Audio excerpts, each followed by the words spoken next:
The massive window of the Collective's flagship station offered a perfect view of the swirling purple nebula beyond. Admiral Gray of the Galactic Defense Fleet stood with his hands clasped behind his back, his four-fingered hands twitching nervously. Something was wrong. He could feel it in his bone ridges. The calm of space was broken by the urgent footsteps of his second-in-command rushing into the observation deck. "Admiral, we have a situation." The younger alien's skin had turned a pale shade of blue, a clear sign of distress among their species. Gray turned slowly, his facial plates shifting to show concern. "Speak freely." Second point. "Our outer sensors have detected a human warship." The words hung in the air like toxic gas. "It's heading straight for our core worlds." Gray's inner eyelids flickered rapidly. Humans. The very word sent shivers through his spine ridges. Just 3 days ago, their expansion fleet had encountered what they thought was an aggressive new colony in Sector 7. Following standard protocol, they had fired warning shots to establish dominance. But the colony wasn't some simple outpost. It was a human settlement. "Show me," Gray commanded, following his second to the central command hub. The holographic display sparked to life, showing a massive vessel cutting through space like a blade. Its design was nothing like the smooth, rounded ships of the Collective. This thing was angular, threatening, with massive gun ports visible along its hull. The humans called it the Thunder of Earth. "It's not responding to any of our communication attempts," Second Point reported, his voice trembling. "And our scans. Admiral, our scans can't penetrate its hull. We have no idea what weapons they're carrying." Gray studied the tactical display. The human ship was moving at a steady pace, not too fast, not too slow. It was deliberate, threatening, like a predator that knew its prey had nowhere to run. "Have you noticed its course?" Gray asked, tracing the ship's trajectory with a finger. "It's passing by every major Collective world.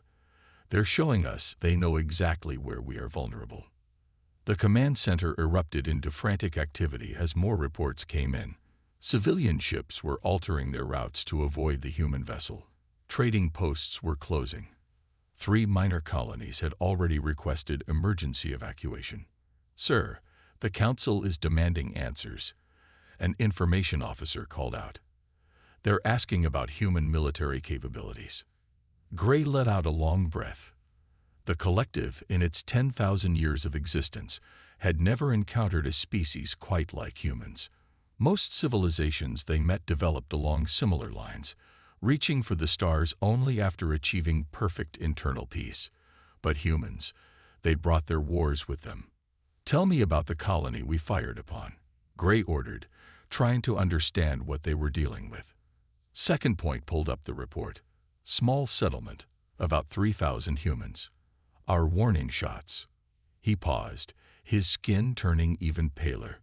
"Our warning shots hit one of their biodomes. There were casualties."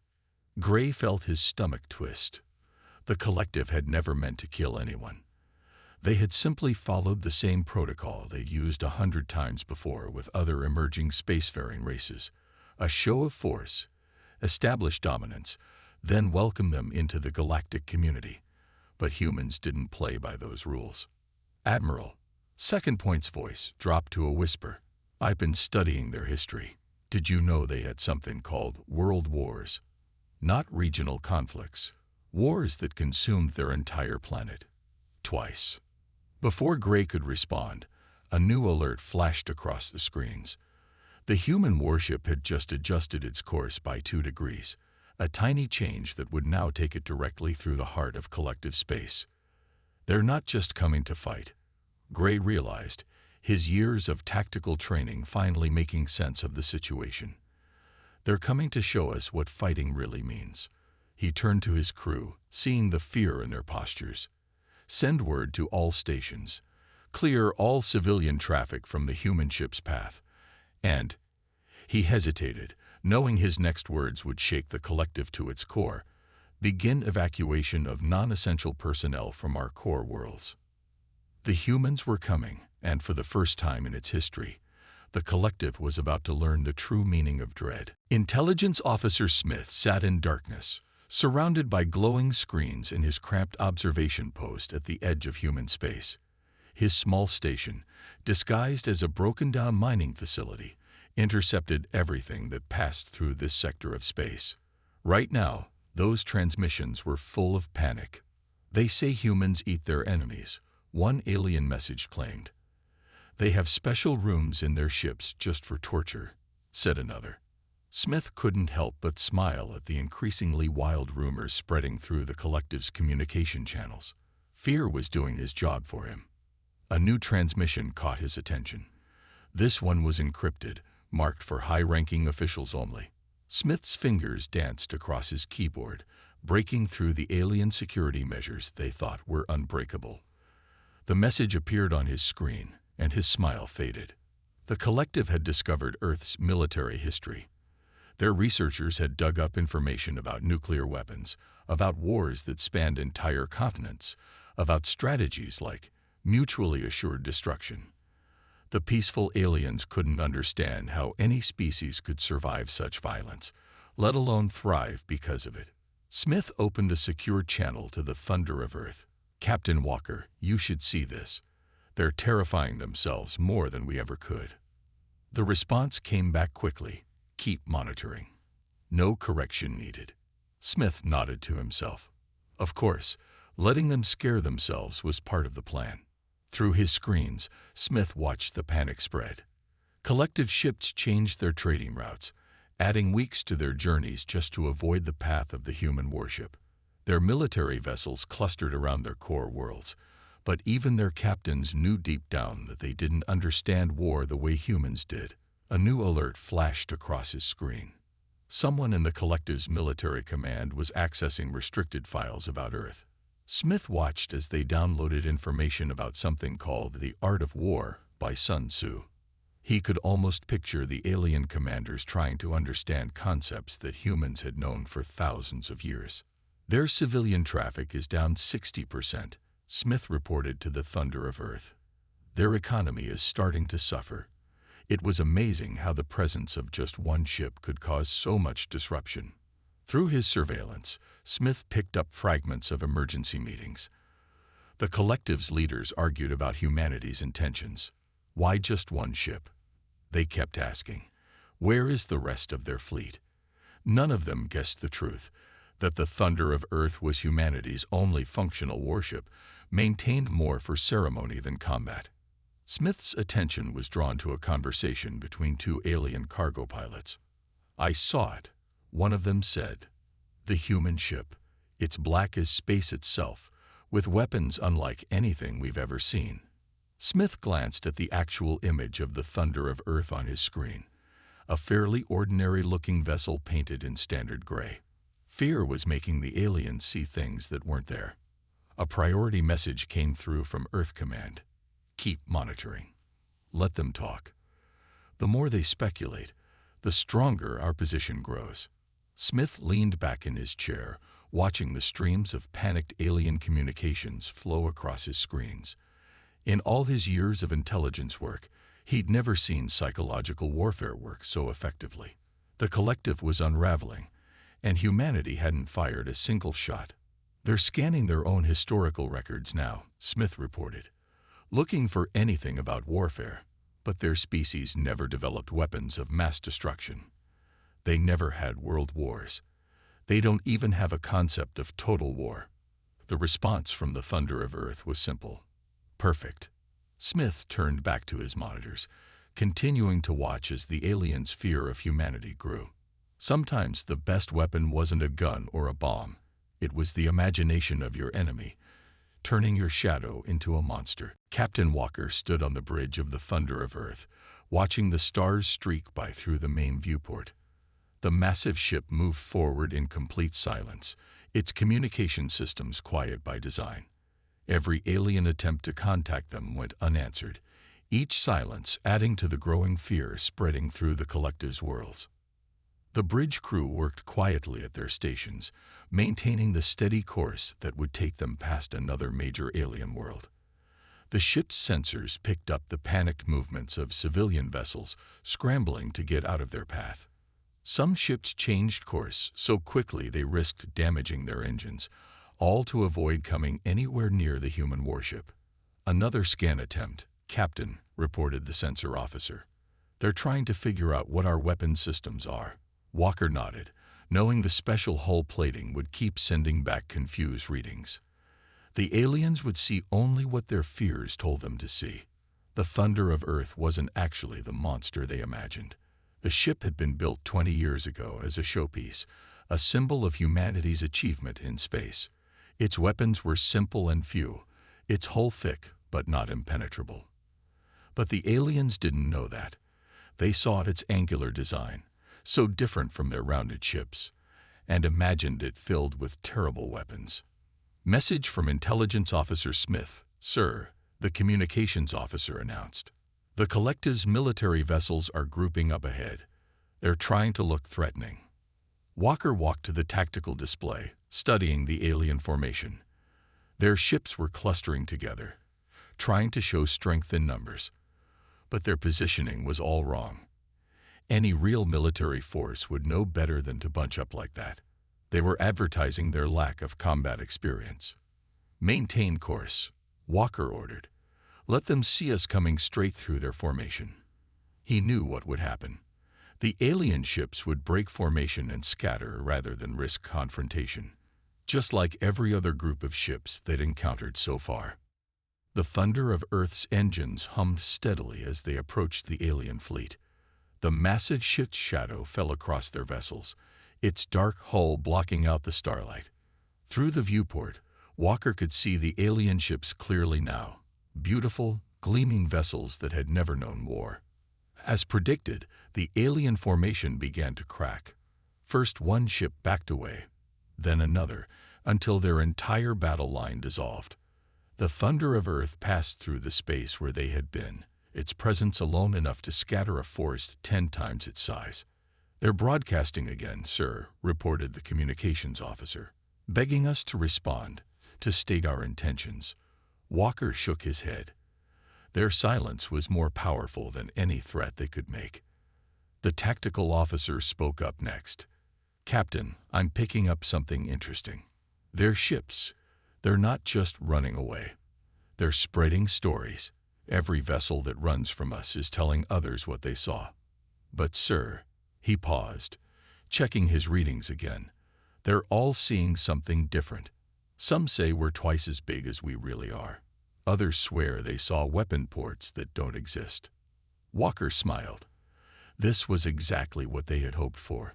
The aliens' fear was doing their work for them, turning the thunder of Earth into a legend with each passing hour. Their one ship was becoming a phantom that would haunt the collective's nightmares. "Set course for their next major world," Walker ordered. Same speed, same silence. He returned to the viewport, watching the stars. The thunder of Earth had become more than a ship. It had become a symbol of humanity's potential for violence, a reminder that peace was valuable precisely because war was always possible. The ship moved on through space, its silence speaking louder than words, its presence a lesson the collective would never forget. The great council chamber of the collective buzzed with worried voices. Emergency lights flashed along its curved walls, marking this as only the third crisis meeting in their 1,000-year history. Admiral Gray stood before the gathered leaders, his skin still pale from stress, as he tried to make them understand the gravity of their situation. "We must open direct communications with the humans," Gray insisted, his voice carrying across the chamber. "Every moment we wait makes things worse." But the war minister, a tall figure with deep red scales, stepped forward to disagree. "Communicate, with that threat approaching our worlds." The war minister's tail lashed back and forth in agitation. "We have 5,000 ships. They have one. The solution is simple. We destroy it." Murmurs filled the chamber. Some council members nodded in agreement with the war minister, while others shook their heads in fear. Gray felt his patience wearing thin. These leaders didn't understand what they were dealing with. "Minister," Gray said carefully, Having more ships doesn't matter if we don't know how to use them. Our crews have never fought a real battle. The humans. He paused, choosing his words carefully. The humans have turned warfare into an art form. The science minister rose next, her delicate features tight with worry. Admiral Gray is right. Our researchers have been studying human history. Did you know they fought wars even before they had proper technology? They have something called martial arts. They turned their own bodies into weapons. The council chamber erupted into chaos. Some members called for immediate surrender, while others demanded they gather every ship they had to fight. The peace minister tried to suggest sending gifts to the humans, while the commerce minister warned about the economic damage that was already spreading through their worlds. Gray watched the arguing council members with growing concern. The collective had maintained peace for so long that they'd forgotten how to handle real threats. They had no concept of strategy, no understanding of tactical warfare. Their ships were advanced, yes, but their crews had never faced a real enemy. Listen. Gray's voice cut through the chaos. While we argue, the human ship gets closer. Our people are panicking. Trade is stopping. If we don't act soon, we won't need the humans to destroy us. We'll tear ourselves apart from fear. The room fell silent as a new message appeared on the main display. The human ship had changed course again, now heading directly for their capital world. The subtle shift in direction sent fresh waves of panic through the council. We should evacuate the capital, someone suggested. No, we should show strength. Another argued. What if they have planet-destroying weapons? A third worried. The council dissolved into arguments once again. Gray stepped back, watching the political chaos unfold. The humans had achieved something remarkable. Without firing a single shot, they had revealed every weakness in the collective's political system. Their unified society was splitting into factions, each with its own idea of how to handle the threat. The war minister was still calling for attack, not understanding that their technological advantage meant nothing against human combat experience. The peace minister wanted to surrender everything, not realizing that might make them look even weaker. And through it all, the human ship kept coming, its silence more effective than any weapon. Gray looked up at the display showing the thunder of Earth's approach vector. He couldn't help but admire their strategy. The humans were teaching the collective a lesson about war without actually fighting one.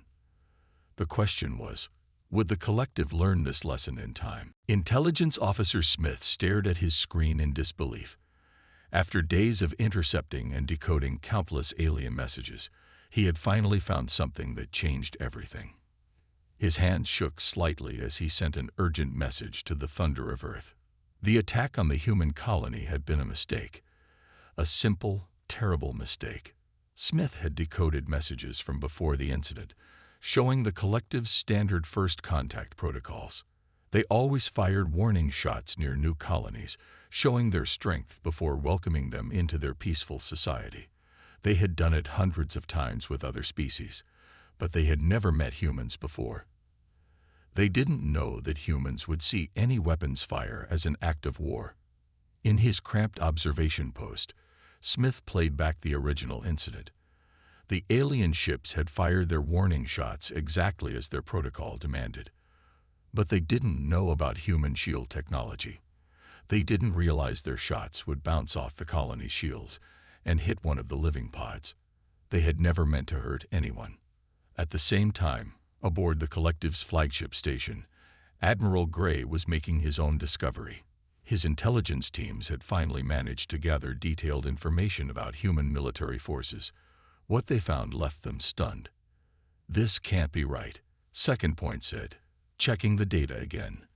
The thunder of Earth, it's their only warship. Gray moved closer to the display, his inner eyelids blinking rapidly. The information was clear. The massive ship that had thrown their entire society into chaos was actually a ceremonial vessel. The humans maintained it as a symbol, a reminder of their military past. They had no other warships because they had chosen peace, just like the collective. They've been bluffing, Gray whispered, just like we've been bluffing about our military strength. He looked around at his crew, seeing the realization dawn on their faces. The collective's mighty fleet had never fought a real battle. Their weapons were for show, their crews untrained in actual combat. Back on the Thunder of Earth, Captain Walker received Smith's message about the mistaken attack. He sat in his command chair, reading it several times to be sure. All this time, they had thought the collective attacked their colony as a show of aggression. Instead, it had been a cultural misunderstanding with tragic consequences. "Sir," his tactical officer reported, "we're picking up unusual readings from the alien fleet. Their weapons, they're not even properly maintained. Some of them might not even work."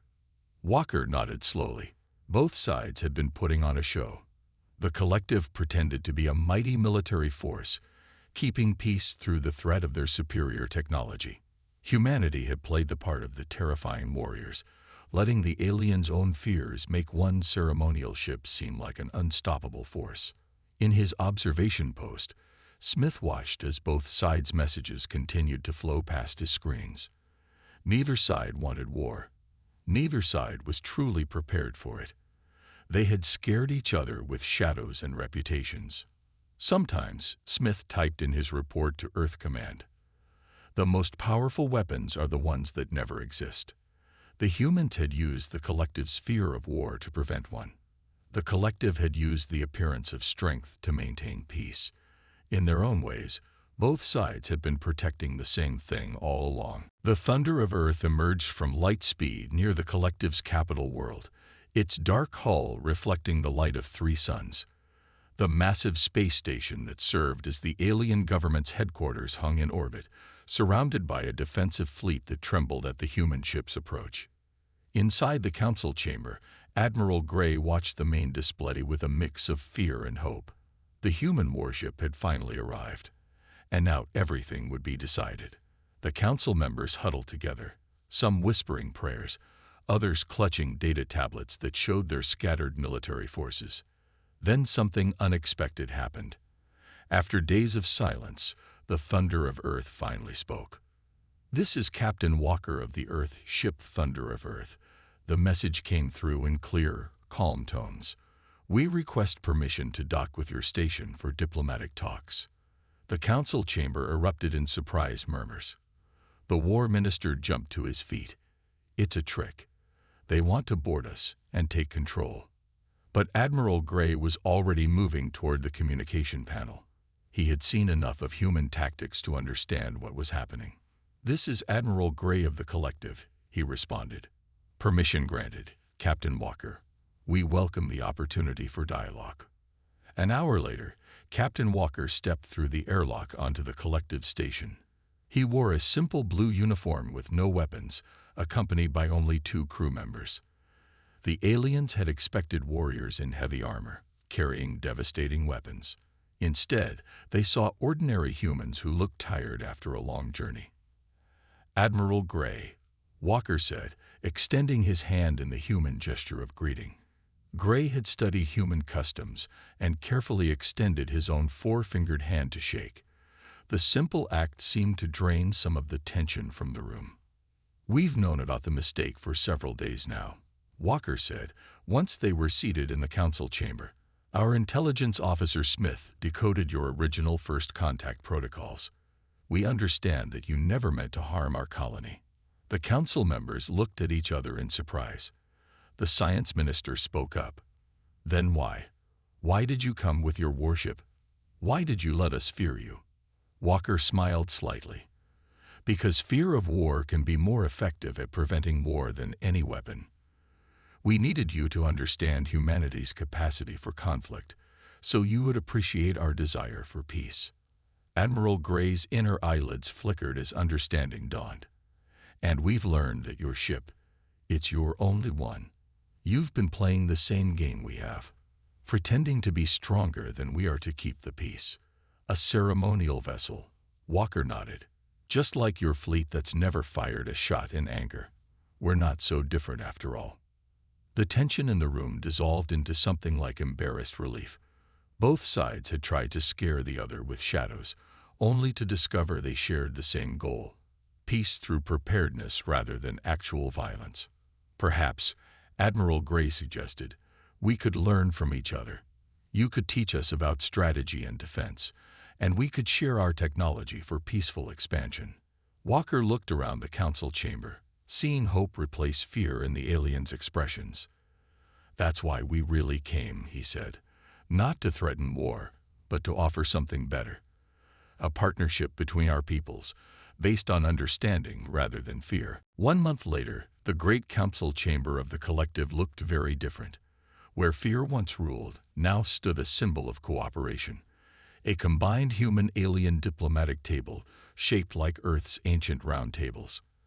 Admiral Gray sat beside Captain Walker as they finalized the details of what would be known as the Earth Collective Accord. Intelligence Officer Smith, no longer hidden in his observation post, worked with alien communications experts to develop new first contact protocols. His experience in understanding both sides during the crisis had made him the perfect choice to lead the Joint Communication Initiative. The new colony is recovering well, Smith reported to the gathered leaders. The collective's advanced medical technology, combined with human emergency response techniques, helped save everyone who was injured in the accident. He looked at his alien counterparts with appreciation.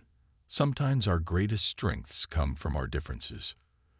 The science minister could barely contain her excitement as she shared the latest developments. The human understanding of defensive strategy, combined with our technical knowledge, has already produced amazing results. We've developed better shields that don't reflect weapons fire toward populated areas. She gestured to a holographic display showing the new technology. We're safer now than when we pretended to be warriors. Captain Walker stood near the great window where Admiral Gray had first received news of the human warship's approach. The thunder of Earth still hung in space nearby, but now it was surrounded by alien ships in a peaceful formation. Engineers from both species worked together, sharing knowledge that would benefit everyone. We've started training programs, Walker explained to the council. The collected ships are learning proper defensive formations, not to fight wars, but to protect commerce from pirates and natural disasters. In return, they're teaching us how to improve our engines and navigation systems. Admiral Gray joined him at the window. My people were so afraid of conflict that we never learned how to handle it, he admitted. We thought peace meant avoiding all confrontation. You showed us that true peace comes from being strong enough to protect it, while wise enough not to abuse that strength. The trade minister reported that commerce had not only recovered, but was growing stronger than ever. The same channels that once carried fearful rumors now spread stories of cooperation and shared achievement. Where civilian ships once fled from each other, they now traded freely, each protected by the combined knowledge of both civilizations.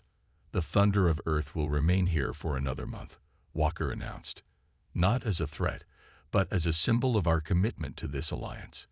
He turned to Admiral Gray. After that, we'd like to invite a collective ship to Earth, to show our people that the stars hold friends, not enemies. In his new office aboard the station, Smith received reports from across known space. Other species that had once feared the collective's false display of military power now approached with curiosity, drawn by the successful partnership between humans and aliens. The fear that had spread among the stars had transformed into something else: hope. We spent so much energy pretending to be what we thought the galaxy needed, Admiral Gray said, watching ships from both civilizations move peacefully through space. In the end, all we needed was to be ourselves and learn from each other. The stars shone brightly outside, no longer hiding threats in their darkness, but promising new discoveries to be made together.